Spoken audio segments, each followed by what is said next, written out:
So you own your own roofing business. Have you thought about succession planning or an exit strategy? Do you know what they are? Well, you're going to find out today. You're going to love the episode.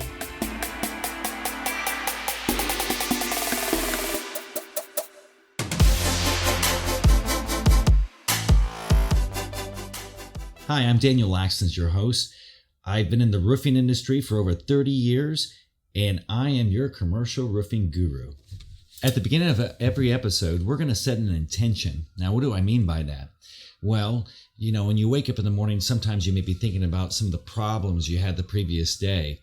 When we do this, we sometimes are secreting cortisone into your bloodstream, which actually makes you unfocused. Sometimes you just don't feel great, and it shows in your business. So if you start the day off with an intention of thinking about the positive things that happen, your mind will secrete endorphins and other wonderful things into your bloodstream that makes you happy. You'll glow when you're talking to your customers, when you're talking to your employees, and this will really reflect in your whole business. So today, let's set an intention for this podcast by saying that we're grateful for the teams that are around us. We're grateful for our families that are supporting us in this roofing industry. We're so happy to have our coworkers and their families supporting to help us build our dreams together. Now, let me tell you about what I'm grateful for today. I am grateful and excited that my beautiful wife, Leah, is here to join me for the very first podcast of the Roofing Business Builder. I'm grateful to be here. I'm grateful you're here too. So a lot of people may be wondering, a lot of people know us from this industry, and they may be wondering how and why did we get involved in developing this podcast? Yeah, well, a big change happened for us. About 4 months ago, our independent rep agency contract was bought out. And for the first time in 17 years, you came off the road and we're free agents. Oh my goodness. We're talking, we spent over 1 million miles on the highway. How many cars did we go through? Oh my gosh, a lot. It seems like every year and a half, we'd have to buy a new car. Or not a brand new car, but you know what I'm saying. But it was awesome. I think my carpal tunnel's going away. Yeah. And we made a lot of friendships that we value very much and that we know will last a lifetime. Went to a lot of weddings, vacations, saw kids be born and grow up in this industry. A lot of happy hours.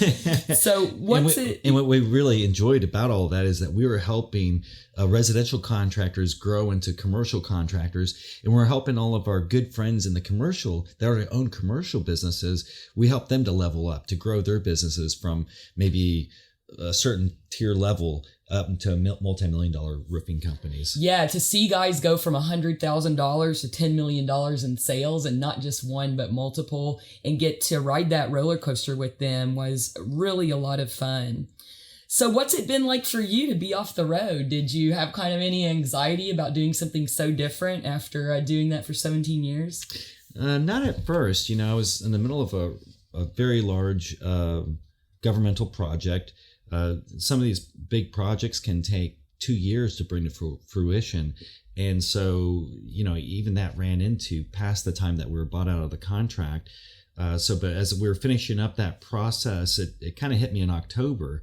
And, I was able to sleep in my own bed. Yeah. We've been in hotels for 17 years. Yeah. Are you going to be a diamond with Hilton next year? Oh no. We'll not think about it. Huh? I got out of so many tickets by showing them my diamond card. But it has been nice to be able to sleep in my own bed, and even once in a while I get to sleep in. Well, you always sound like you just woke up in the morning, so I don't think it really matters if you sleep in or not. Everyone thinks you did, so you might as well own it. Well, even this morning my voice is a little bit like that, isn't it? But it's like the roofing boy. He's got to climb up that ladder. Carry the shingles or something. You know what I'm saying? That's awesome. Well, when thinking back about it, I would say that this journey really started in April of 2018 when we went to Washington, D.C.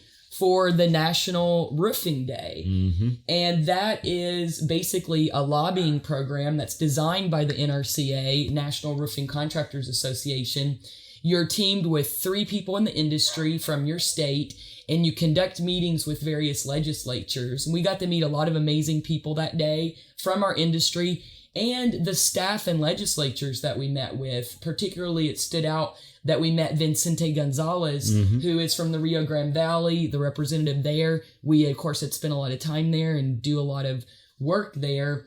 And he was good friends with a contractor friend of ours. So it was really interesting. Yeah, I was really impressed because, we always, especially when you listen to the news or watch a movie, you think these people are in a certain way. But when we were there talking with them, we saw that we were all on the same page, that we needed labor. We noticed that there's labor shortages, but both sides were very interested in this idea that we need to have more labor. There's labor shortages, recruitment in all construction, issues, but particularly in roofing. So you and I were up there and listening to all this and giving our advice. And then it made us think about the lack of education in the roofing industry. My grandfather was the one that taught my brother, and then my brother taught me to be a roofer. And so there's no college degree for it. No, so the skills we notice are passed down through families. And the thing is over the past 20 years, what has happened is some of these labor that we've been using, their children aren't. They're going to college to become doctors and things like that. So we've noticed this major roofing shortages, and that it's because there's a lack of education now. Because of this being passed down. So, even the manufacturers are the ones that are training people on how to install their products to their specifications.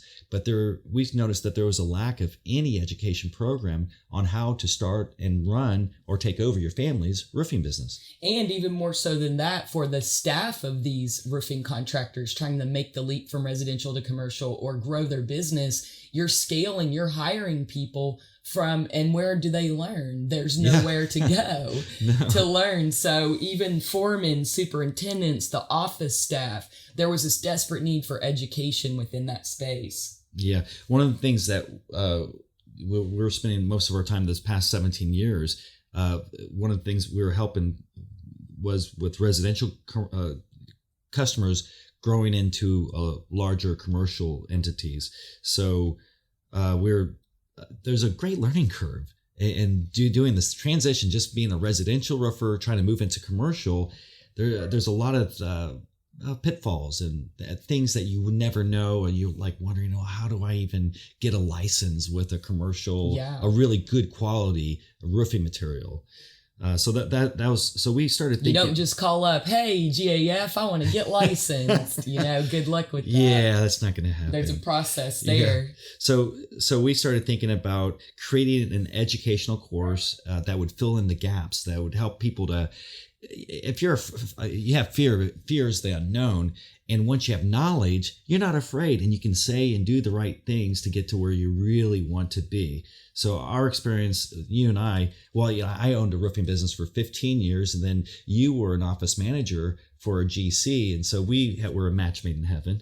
And then you worked directly for a manufacturer. Yeah. And then another 15 years of us working together, owning a repping independently. Agency. Yeah. So, and then we hired people even within our repping agency, and then we mentored contractors, and we felt like with 30 years combined, we're like 50 years combined experience. So with our 50 years of combined experience, I think we can add a lot of value to everyone listening to this program. Yeah, that's right. And some people probably know that I started working full time on a startup back in 2017 called LS Inc. So I've already been off the road for a few years. And there we have an education team because we build retailer education programs in the hemp industry. Mm-hmm. So all of a sudden, a lot of things started to come together because I thought, we have this great team. We may be educators in the sense that we've presented before, but we don't have that background, right? Like that degree. Well, our team has both a master's in education and a bachelor's in filmography. So people smarter than us that could really help us build this. So we have this amazing team. that has this skill set to be able to build out courses. Yeah, that was great for us because well, for me too. I mean, we always like to surround ourselves with people that are smarter than us. Absolutely. So we took all of our photos of 17 years, a lot of megabytes, so many stories, so much information, and we put it all into a course called Roofing Business Builder. So since September, we've been working on this. And the really cool thing about the course is it's not our experiences alone. It's actually designed for all learning styles. So whether you learn best through visual, through reading, through communication, through hands-on, all of these things are included inside of this online course. And it's going to be launching February 1st, right after IRE, conveniently. Yes. And for the low price of $69 a month, your team will be able to access videos, download, step-by-step instruction, designed for every segment of the industry. We have not tricks, but we have, the tricks that some people do play, we have all the antidotes. We know the secrets to getting licensed with the correct product, how to choose your niche. To win public work. Oh, yeah. Because people, they tried it. They'll throw in a bid on something and they don't know what they're doing. Yeah, get your bid tab. Oh, yeah. It's like, so, yeah. All of this is going to be part of it. So from roof evaluations, closing the deal, how your office personnel, what they need to know, hiring, HR, and for the owner, how to stay in the millionaire mindset. All of these things are going to be covered in this awesome course that for less than the cost than you probably spent on happy hour last week. Or going out for some beers with taking us out for alcohol. Taking us out for beer, you can have access. You can have access to this course. And the reason we did it month to month is this is going to be regularly updated. It's not just like dropped and we're done with you. We want this to be as interactive as possible. So not always will we have the personalized interaction, but we will be uploading things on a regular basis. If you do want a more personalized program, we're going to open to only 6 companies, personalized education courses. We will actually fly in, develop a program specifically for them, and every month we will have a meeting with them, a conference call to discuss the program, how far they've got. Why only 6? Well, you only have 1 day a week because you're helping me at LS Inc. now. And so we're really limiting it. And then we want to have a mastermind course for these 6 companies once a year, and possibly open that to anyone that subscribes. Yeah, because we're super busy as we are, but this is something that's been a passion of mine. It's a passion of yours. We've been doing this for years, helping people to grow into millionaires. And I can't wait to help everyone listening to this program right now that they're going to be involved in this. That you spend $69 a month on any little thing, or even at the $500 a month. That's a really good value, because just a few of the things, just one of the things that we can teach some of the people here, it will save them 2 years of their life. Yeah, one job closed and you just paid for it for basically 2 years. And there have been a lot of studies recently on how educating your employees really helps with employee retention. And in this industry where it's so hard to find a skilled laborer, the last thing you want to do is lose them to the competition. So this really shows that you're investing in their career and their livelihood as well. And of course, safety will be at the forefront of a lot of the things that we discuss. So you can show that you really value your employee by giving them this awesome opportunity. Exactly. So as a part of this Roofing Business Builder program, we decided that we'd release this free podcast that you're listening to right now. And we're going to do this every week. And you can find this on Spotify, on iTunes, or other places online. Yes. roofingbusinessbuilder.com. There we go. roofingbusinessbuilder.com. So we're going to be discussing the most relevant issues to the roofing industry. Now, since this is the first podcast, we're going to discuss exit strategies. Wow, a little early, don't you think? Not really. When you think about it, when you're starting something, it's always good to think about how it's going to end. So there's 3 options that people can actually have when it comes to an exit strategy. We could sell it. We can have someone else manage it. Or you can just die and your business will be gone in about 6 months. I don't like number 3. Neither do I. So And I was going to define also exit strategies and also succession planning, because there's a few people out there that might be a unfamiliar word to them. So what is a succession strategy? Yeah, so succession strategy is basically what's going to happen to your business, and who's generally going to succeed, who's going to take over. Exactly. Yeah. So after 50 years, you've just started your roofing business. You may be in your early 30s, and in 50 years you're going to be 80, and you're not going to be wanting to run this business. So those are really what could happen to your business. You don't want it to die, all the hard work that you've put into it. So people always put this off, but they need to start planning right now. As a matter of fact, even when you're starting a business, a roofing business, you should be thinking about an exit strategy or whoever will take over that. And even for contractors who have taken over a generational company that has been in the family for a few decades or multiple generations, it's still important to think about it. Who in your business is going to take this over and keep the stream going? Yeah. And well, because you created a lot of value. And so it'd be a shame for that value to go to waste. And it was interesting because we're reading an article in this month's Roofing Contractor magazine, the January issue, January 2020, and it discussed a recent roofing company acquisition. Restoration Builders just purchased 15 commercial roofing companies nationwide. Wow. Yeah. How much money? This has been going on a lot in the commercial roofing industry. Combined revenue over $100 million. The deals were not disclosed. $100 million. 15, you divide that, that's like $6.7 million per roofing company on average. Yeah, so they're not huge companies. No. These are still, tier 2 to possibly pushing tier 1 companies. And That's a really incredible. Interesting thing was that the oldest one, you would think, why is somebody buying a business? Because it's very well established, Oh, yes. right? It goes back to long time, Forever. 100 years ago. Of these 15 companies, the oldest one started in 2006. Oh, my goodness. What was the youngest one? 2012. It's only 6 years old, and these people are selling their roofing business for millions of dollars? Yeah, and, some people may think, well, they sold out. But did they?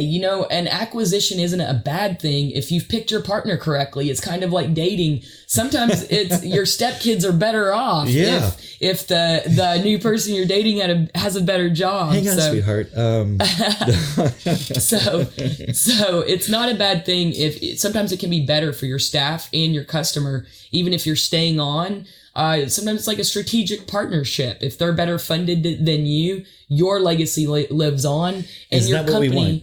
Yeah, and your company gets to accomplish the goals that you set out that maybe you couldn't get there. Absolutely. And the thing is Leah and I have been involved ourselves. So we've been experienced with this. We've been involved in several acquisitions. Yeah, as employees, as business owners. You helped in the selling of that company that you worked for before you came to work with me. And advisors. We've seen a lot of companies sold as well. That we've advised. Yeah. So do you have an exit strategy? That's something that you want to be thinking about right now.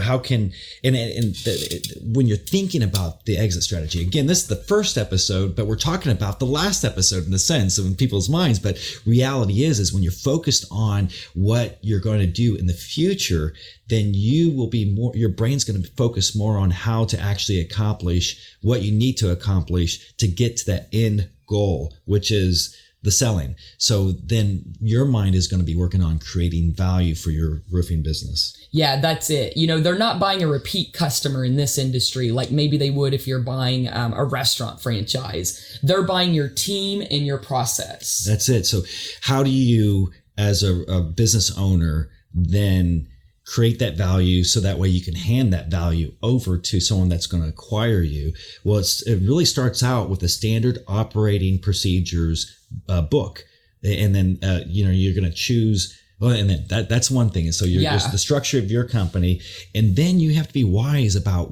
who you're going to partner your company with as far as when it comes to manufacturing licenses. Yeah, for sure. Particularly in commercial, we see this fairly common that a company will be acquired because of the license. And this is because a particular manufacturer might have created scarcity in that local market by limiting the licenses in some way. And it created value for that company. So finding the right partnership, the right manufacturer that maybe is scarce in the area, and getting that license. It definitely doesn't happen overnight, but over time can really add value to your business. Now, granted, the manufacturer has the right to remove that license from the new owner if they so choose to do so, but I've never seen that happen. It very rarely happens. Yeah, they'll just keep you on the books. So if you want to succeed, you have to choose your strategy. Suppose you want someone to take over your business, maybe your children, or something like that. So you have to think about, what are we going to do with this company? Are we going to have a successor, or are we going to sell? So we have to start thinking about that right now. Yeah, and even when you think about it, what happens if you get injured or something happens like that? You should always be mentoring, as an owner, mentoring someone that can step in. Well, what if you want to go to Hawaii for like 2 weeks? Yeah. Hey, that's a smart thing to do anyways. Make sure that you're putting people in positions. I always say that you're supposed to call Polaroid company and have them make a duplicate. Oh, that's the Xerox. Just kidding. But the point is you want to duplicate yourself. Make sure that whoever is running the company can step in and run that company just the way that you would, the way you have it set up. It's very rare for someone to step in at the last minute. And here's the other thing: is the statistics of companies surviving after the person that started the company dies, the patriarch, is usually only 6 months, and then that whole roofing business, all those years of building something, just dies. And the employees are left hanging, right? Mm-hmm. So leave your mark, ensure your legacy, and have an acquisition plan from the beginning as a part of your pitch deck. I'm a huge believer that even if you're not trying to get funding, which is traditionally what a pitch deck is used for, you should have one and look at it on a monthly or at least quarterly basis, because it's going to confirm to you who your target niche client is, where your marketing strategy should be, and what the need is that you're filling in the market. And again, some people that are listening right now, you may be wondering, what's a pitch deck? So, and we're going to talk about pitch decks in the next few episodes. We'll be defining them more clearly, but you might Google it. Hey, a little homework for you. But the pitch deck will have key components on how it is applied into the commercial roofing industry. So now it's time for Did You Know? This segment will be discussing an issue or a fact that's not commonly known in the commercial roofing industry. So what are we going to be talking about? So I think today you're going to be a little technical, huh? Yeah, we're going to be technical. How do we eliminate the lines on a roof? Now, have you ever installed a roof and you do a fully adhered, and you're looking at the roof, and all you can see are the 4x8 sheets of ISO insulation? Yeah, it's so beautiful. It's straight, it's smooth, except the 4x8 lines across the entire thing. And it's embarrassing. The first time it happens, you're like, oh my goodness. And do I want my company's name written all over this? Or maybe someone says something, the owner gets upset or what have you. So how do we solve this problem? What do you think? Well, we learned this a long time ago. The first time I saw it, we both were just like, what the hell?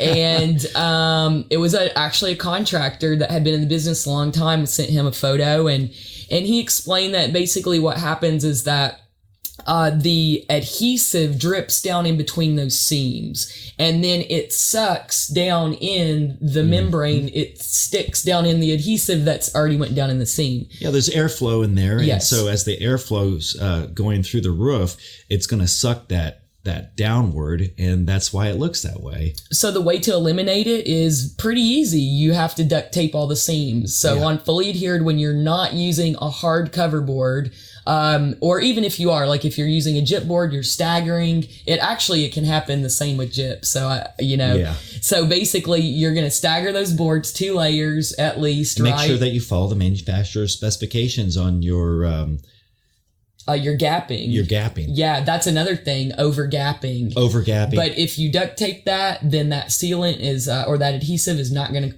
go down into those seams and you won't get those lines. And of course, we do need a little bit of gapping. We've seen a lot of installers get up there and they'll just butt it right up there. Well, what happens when the temperature changes outside? We know about expansion and contraction. That's the reason why those roofs sometimes are breaking down too throughout the years. You got a wintertime and then summertime hits. So be sure to duct tape those seams. The more you know. Yeah, absolutely. So that's pretty much the end of this show. Again, we were talking about succession plans. We're talking about exit strategies. And of course, we define those exit strategies as you're exiting the company. You're selling to a company that's going to purchase you and acquire you. Or you're hiring from within a manager to take over as you retire. So you, the listener, you, the roofing business owner, have to make those decisions. When? You got to do it now. People think about it, and then sometimes if someone passes away, that roofing business goes away. Well, we want that legacy to live on, and we want your legacy to live on. So thank you so much for listening to the show. We have some things coming up. What do we have coming up, Leah? Yeah, so we will be attending IRE, International Roofing Expo in Dallas, very conveniently for us since we are Texas-based, on February 2nd to 5th. And I believe this is our 5th time participating in the Community Service Day. So we're really stoked about that, catching up with our friends inside of Community Service Day. But if you'd if you'd like to schedule an appointment to talk more about Roofing Business Builder, either at the show or at a different time, you can go to roofingbusinessbuilder.com, follow the link to schedule directly with Cal Lindley, and you'll get a lovely call from Mr. Daniel Lakstins. Yeah. So guys, thanks so much for listening. Thanks for supporting us. I know a lot of you guys listening right now have supported us throughout the years. We've supported you. Be safe. Have a prosperous week. Remember to keep an intention that there's so many things to be grateful within your organization, and tell people about it and start to glow. And I might just end the show by saying, I don't always advise roofers, but when I do, I make millionaires. Stay wealthy, my friends.